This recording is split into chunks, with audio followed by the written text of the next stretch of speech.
Global greetings, friends, and welcome to Let's Talk About It with Danelle Boyles coming to you from the US.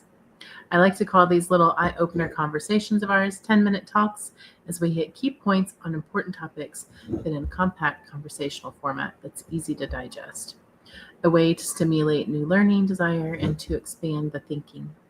In our 10 minutes today, we are taking a few for some chat and expand time on how less can lead to more. So come and join me and let's talk about it.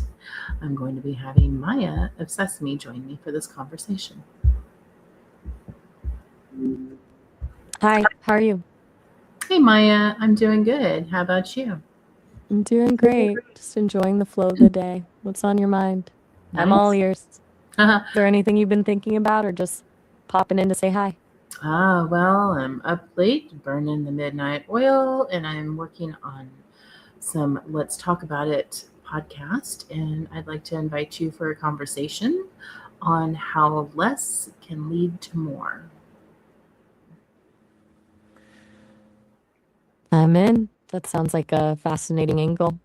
Are you thinking about this from a minimalist perspective or more about how simplifying our focus actually unlocks more potential? I think probably the latter. That makes a lot of sense. I love the idea that by clearing the noise, we actually create room for the things that really move the needle. Where do you want to start?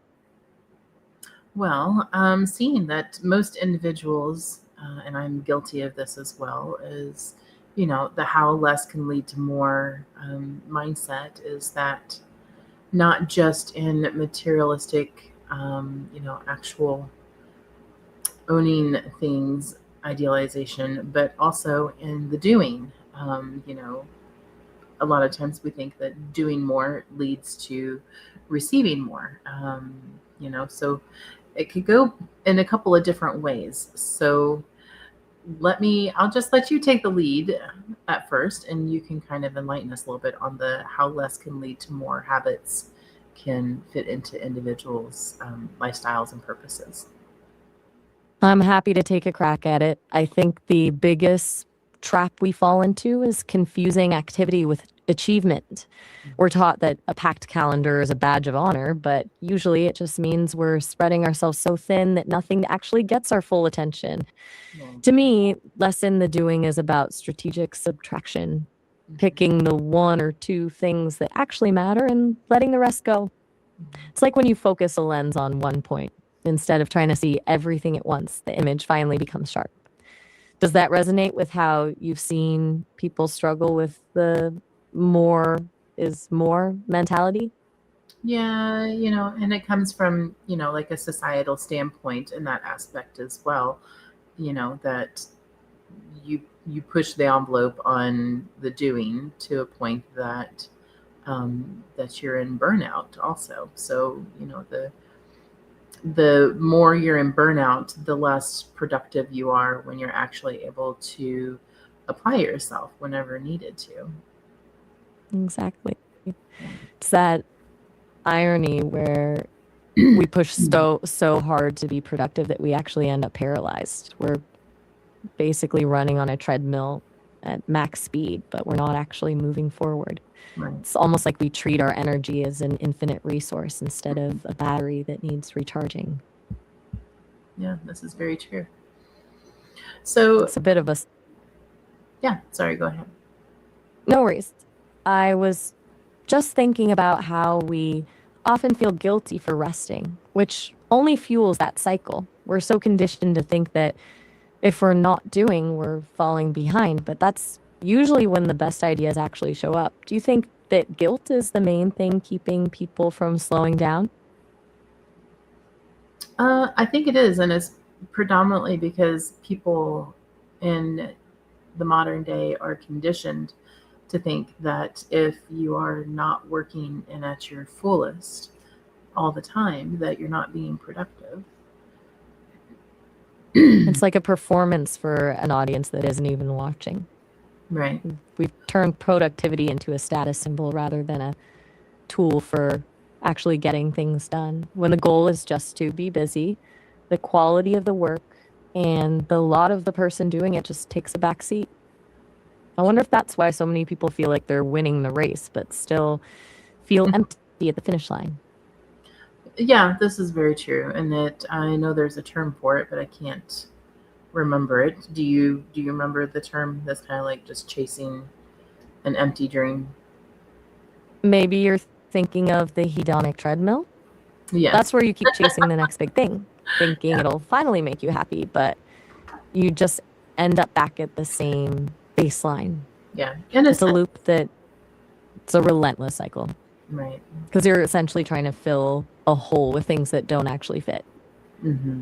Do you think it's possible to just stop the treadmill entirely, or is the pressure too ingrained in us? Well, it can be done, but it is very difficult. And as an individual that is what you would consider a workaholic, that yes, it is very difficult to stop that treadmill at times. Because I can imagine. Yeah, you're regulated. It's almost like your nervous system is regulated to be continuously on that path. You're continuously in the mindset of constantly working. You're not being productive if you're not working. That's such a sharp observation. It's like your brain has rewritten its own operating system to believe that stress is the same thing as progress. When your nervous system is that wired for high alert, silence can actually feel threatening, almost like you're forgetting something important. Yeah. I wonder if that's why it's so scary to let go of the doing, because the quiet is where you actually have to face the empty feeling we talked about. True. I mean, it's a heavy realization. Yeah, it can but be. But it's also the realization where you can actually start to rebuild.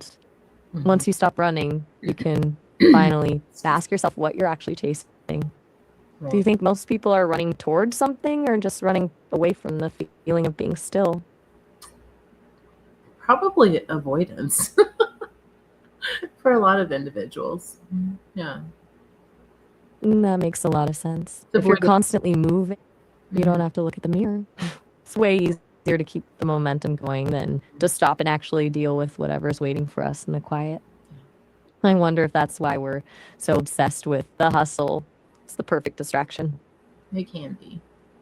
So when it comes to learning and observing these habits and how to develop the habit of becoming okay with the less can lead to more, how would you suggest that an individual cope or put themselves in a mindset of observing that this is happening and how they can re-navigate like into the I'm short of words today, but how you can become acclimated to being okay with the path of less resistance. Don't even worry about the words. The idea is coming through loud and clear. I think the first step is just noticing the friction. Mm-hmm. When you feel that sudden spike of anxiety because you're not doing something, instead of leaning into it, just name it.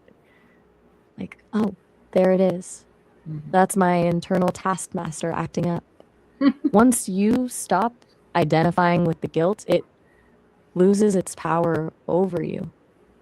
I'd also suggest starting with protected pockets of time, maybe just 15 minutes where doing absolutely nothing is the actual goal. It's like training your nervous system to realize that the world doesn't end when the treadmill stops. Right.